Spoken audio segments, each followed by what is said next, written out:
ذرا تصور کیجئے عزیر بلوچ نے اگر یہ کہا ہوتا کہ اس کو سعودیہ کی ایجنسی نے پاکستان کو غیر مستحکم کرنے کے لیے استعمال کیا، اگر وہ یہ کہتا کہ اس کو مولانا فضل الرحمان یا مولانا احمد لدھیانوی، جناب سراج الحق یا کسی اور دینی مذہبی جماعت نے بھتہ خوری یا ٹارگٹ کلنگ کا حکم دیا جس پر عزیر نے عمل کیا، اگر عزیر بلوچ یہ دعویٰ کرتا کہ اس نے مذہبی تعصب کی بنا پر ارشد پپو کو لیاری کی سڑکوں پر گاڑی کے پیچھے باندھ کر گھسیٹ کر عبرت کی موت مارا، اگر وہ یہ کہتا کہ اس نے ہر ماہ کروڑوں روپے کا بھتہ دینی مدارس کے لیے اکٹھا کیا، تو آدھی رات کو ہی ہمارے ٹی وی چینلز اپنے اینکرز اور تجزیہ کاروں کو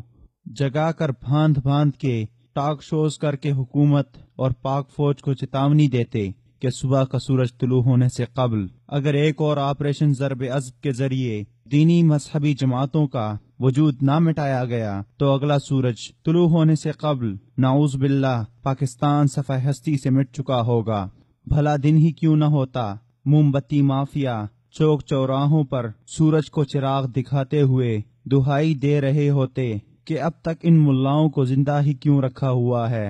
نام نہاد ڈیول سوسائٹی کا جبران ناصر خرم نوٹنکی کے ساتھ کسی مدرسے کے باہر دھرنے کا اعلان کر چکا ہوتا، لیکن بے فکر رہیے گا، ایسا کچھ بھی نہیں ہونے جا رہا، کیونکہ عزیر بلوچ نے سعودیہ کا نہیں ایران کا نام لیا ہے، کسی دینی مذہبی جماعت کا نہیں پاکستان پیپلز پارٹی اور اس کی قیادت کا نام لیا ہے۔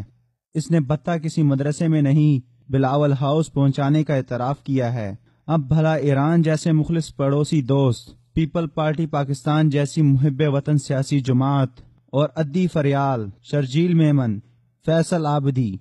اویس ٹپی جیسی مقتدر ہستیوں کی گرفتاری کا مطالبہ، وہ بھی 2% کے شہری کے قتل اور چند کروڑ کے بھتے کے جرم میں، ہے کوئی جواز؟ سو راوی اب اس طرف چین ہی چین لکھتا ہے۔